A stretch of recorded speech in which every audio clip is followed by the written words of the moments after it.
What's up, guys? So we're back with another video.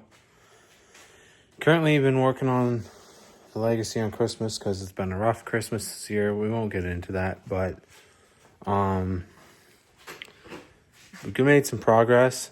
Transmission should be out soon. But yeah, basically gonna be doing it by myself.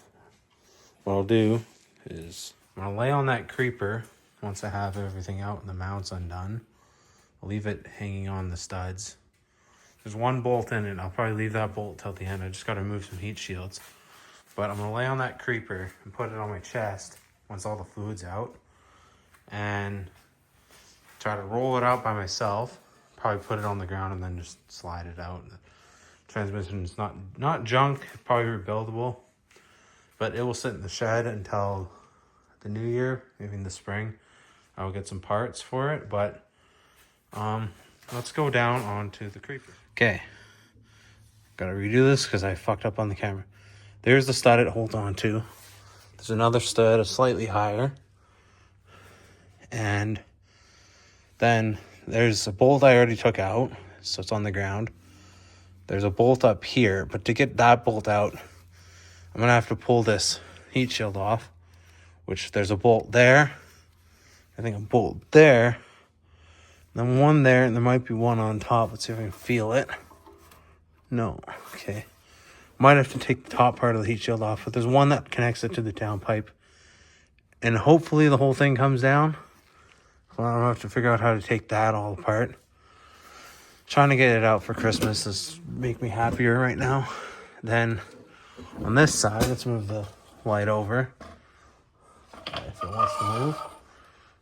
You can see up here, there's where the starter goes. There's two bolts. It actually was easier to take out from the top. That would be maybe the bottom. But you don't get good connection to the wrench on the bottom, and it's hard with an extension to keep it straight, so it's better on top. Another bolt there, another bolt there. That should come out now. Hard part, I'm probably going to have to spray anti-seize, is on this one. Put that one. And then okay, there's another one over here on the other side of this shitty downpipe. I know it's bad. We'll get a custom exhaust or try finding something for it. So then two bolts here you have to undo with probably an impact wrench. Well, people call it a drill, but that's not what it is. And then there's two more over here that I'll have to take off to get the transmission out. So I'll basically have to take this whole mounting system apart and remember how to do it. So that's why I'll have this video to watch before I edit it to upload tomorrow. So this is Christmas Day, probably be up on the 26th or the 27th. I hope to do it on the 27th. Then I just remembered. Okay, it looks like it doesn't actually have it, but okay, up, that's gonna block it. Up there, there's access to the shifter linkage. That's good. So I gotta get a pin, like a long pin, and punch out a pin, or like a little, I forget what they call it, I think it's a wrist pin. Punch that out, then probably go in the car, slide the shifter back, like take the shifter apart, and then that should come out. And then this is gonna be painful. There's might be another thing I gotta undo. Can't really tell. Now, where's the back of this transmission end up? Okay, that moving the light slightly kind of helped. Now the back of the transmission is up here, like right up there. You can kind of see it. I don't know how to turn the light on this, but that might be able to slip down through this. I might have to rip these heat shields off. They're ugly anyway. But this thing's a mess. If you can tell, or if you can't tell, that is all completely like screwed. Like this whole transmission needs a rebuild. So there's like metal shavings and grease and all sorts of shit because this transmission Not good anymore. That's part of the heat shield. Probably broke off, honestly.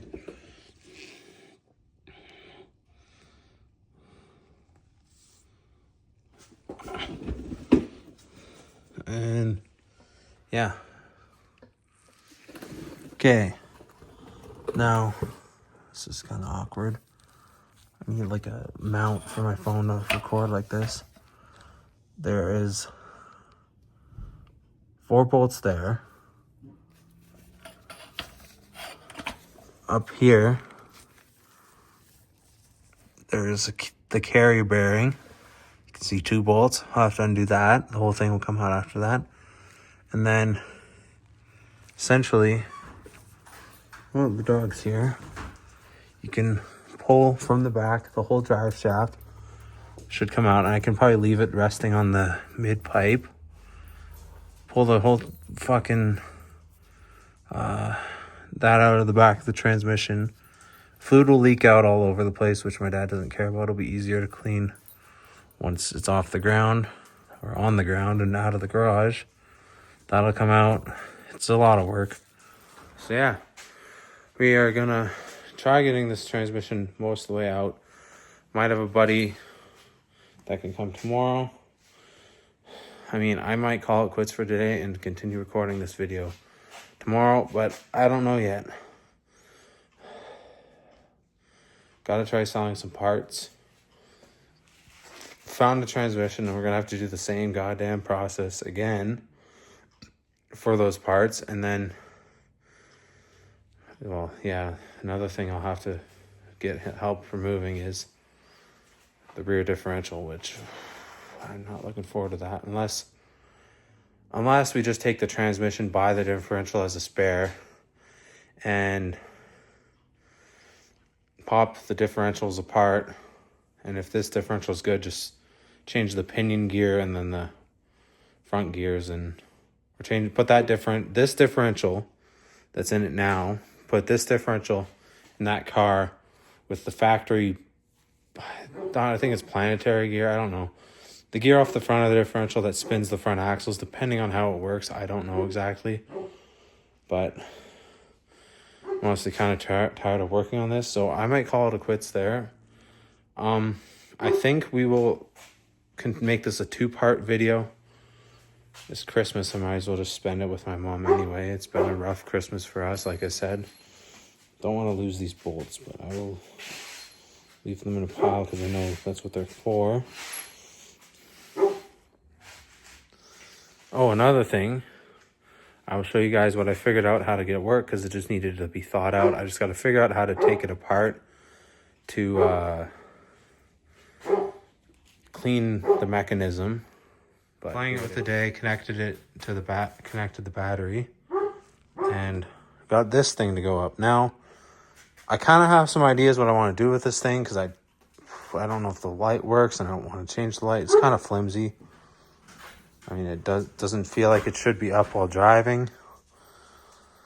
And it's not the right color of car to be doing it on. So I might have to do another option. But my 2 options right now, if you don't already know, this will give it away. Just put a presidential limo flag on it, which isn't impersonating a government official in Canada. So they can't ticket me for that. Or put a Trump 2024 flag on there, because that'd be awesome. But yeah. Now, actually, one thing I'll do before I end the video is I'm going to figure out some shit and see if I can get that front sunroof to work, because my buddy Tristan, he had the same car. I don't know exactly what year, but I think it was this like revision.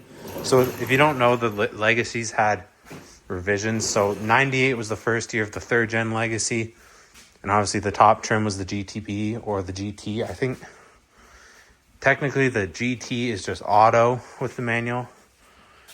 And I believe it still had, I don't know. They might both be GTBs, but the auto had the EJ206 twin turbo, which is essentially an EJ205 with 2 turbos slapped onto it. Now, if people don't know, if you're in North America, you could get a 2-liter turbo WRX before they put an FA 2 liter in the 2015 Up WRX. It was from 02, and I think 02 to a few years later. I don't know, but starting in 2002, you could get the 205 in it. Now, North Americans complained about it not being torquey enough, of course, because they're used to their big V8s and stuff. So then, for the next facelift of that one, they put the 255 in it, which is just a bigger engine, bigger displacement, a little bit different. I actually owned one of those cars. It was a 2004 2.5 XT, except that one was slightly different. It was the test mule for the STI when they're bringing it to North America. But to get back to this engine, this is an EJ208. So the 208 is twin turbo, bigger turbos than the 206, forged internals, so it's stronger. And then I don't know exactly what the situation with the heads are, but people like to take these motors, single turbo swap them, and put them in something else because it's already forged from the factory. It's still not, I don't think it's fully closed deck, but I think it's semi-closed deck. I don't know. It's been a while since I've had one. But basically everyone around here will single turbo swap it, but I actually prefer the twin turbos, even though there's like 64 vacuum lines that run the whole twin turbo system. But you can simplify it down to like 40 or 30 or something. And there's mods. You can take the battery out and there's a boost controller. But so the history of it was Rev A was 98 to 99 or something. And then 99 to 2000 was Rev... no, it was like 98 was Rev A. Bit of 99. I'm going to butcher this up, but there's Rev A, Rev B, Rev C, and Rev D. Rev D was the facelifted version, which technically had OBD2, but it wasn't full OBD2. This car being a Rev... I think this is a Rev B. It's OBD1, which is one of the reasons why I got it. So it still has the port. You can tune it. OBD1 you can tune. And there's a company out of, I think it's Vancouver or somewhere in BC, that sells you a little Bluetooth dongle, probably about fit right there. It's blue, 3D printed, plugs in Bluetooth to a PC laptop because you can't tune with Mac, but it has base map tunes. So what I want to do is I want to try getting a laptop for school if I do go to school or not. And you can put launch control on this, so below 20 kilometers an hour it only revs to 4,500 RPM, so you have a lower red line, which is not bad. And then I think it deletes the governor, so you can go faster. Because right now, if I go to my gauge cluster, if you don't know, all cars in Japan, even, well, except for K cars and stuff, are governed at, we'll show it, 180 kilometers an hour. That is not that fast. That's just over 100 miles an hour. But you can go easily in the 200s without the governor. And so yeah, but we fixed, I don't know if I showed this, I'm pretty sure I did. I fixed the gasket for the blow off valve. Got some parts for it, so we got a proper muffler. That will be a reveal once we do the exhaust. For that, I'll probably have to delete the mid pipes because I've heard you can get better power without the mid pipes. It's kind of obvious. But then, yeah, so there's a little bit of information about the Legacies. I've owned one. This is my second. This is actually my first repeat car of the same generation. So for those of you who don't know, it's on my Instagram. Go follow it. Subaru _Doug. So Subaru is SKUBARU. Pretty easy. And then _Doug. If you don't know how to spell Doug, sorry, you're an idiot. But to wrap this up, this is my first same model, same generation car. This is just 2 years newer with better features. The only thing, I think I've said this before, that is missing is that Macintosh sound system, because there's a sub like right here, stuff that was right there, and it would bump. Like my buddy Travis, I don't talk to him anymore, but if he sees this, hey Travis, what's up? But Travis had a 2018 Ford Focus RS. I had a 1998 Legacy GTB. So what is that? I think that's 20 years apart. Yeah, that's 20 years apart.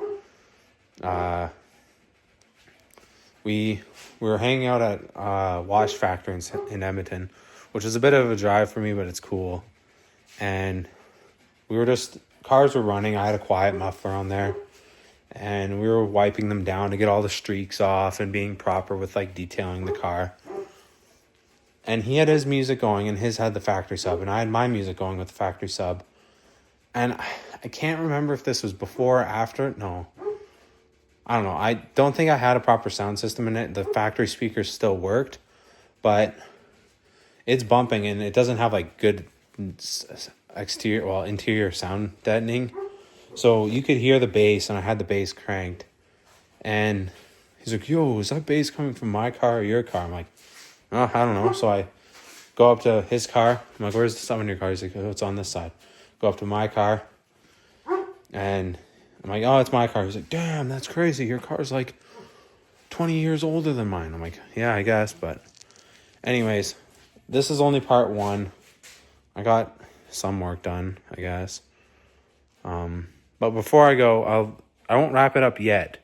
I'm going to tear apart the fuse box, and maybe I have to translate the fuse box behind the little ashtray, like coin slot thing. I'm just going to pick these bolts up. Yeah, that's a washer. I don't know if there's another washer, but take that anyway. I'm just going to go. There's a transmission bolt. Actually, I don't want to put it with my dad's sled stuff. He'll get them mixed up. But yeah, so I'm going to pop the fuse panels, see if I can swap the fuse out and see if I can get that front sunroof working. Maybe I'll actually fix something. We're in the car, figured out how to take all this apart. Doesn't want to work. This is, I think, the dome light switch wires, and then this is the one. Now, this is supposed to be green, black, and brown or something. But what I don't get is why this one switch is supposed to open both. That one works, but this one doesn't. So, like, this is just stuck down. And I would like it to vent. So, I'll probably just take it to the shop and tell them to fix it, because I'm lazy and I don't feel like fixing shit right now, because I'm kind of tired of it just being stuck down when I know it should be able to open. Anyways, hope you guys enjoyed. Made a little bit of progress. Now that I have this apart, show that right there. This is the open close switch or whatever. Now that we have that apart, I'm probably going to try tracking down some LED lights. Do the same for this one. That one could go to door. And yeah, so hope you guys enjoyed. Have a great Christmas whenever this video goes live. I hope you did have a good Christmas, better than what mine was. And I will catch you in the next one. Bye.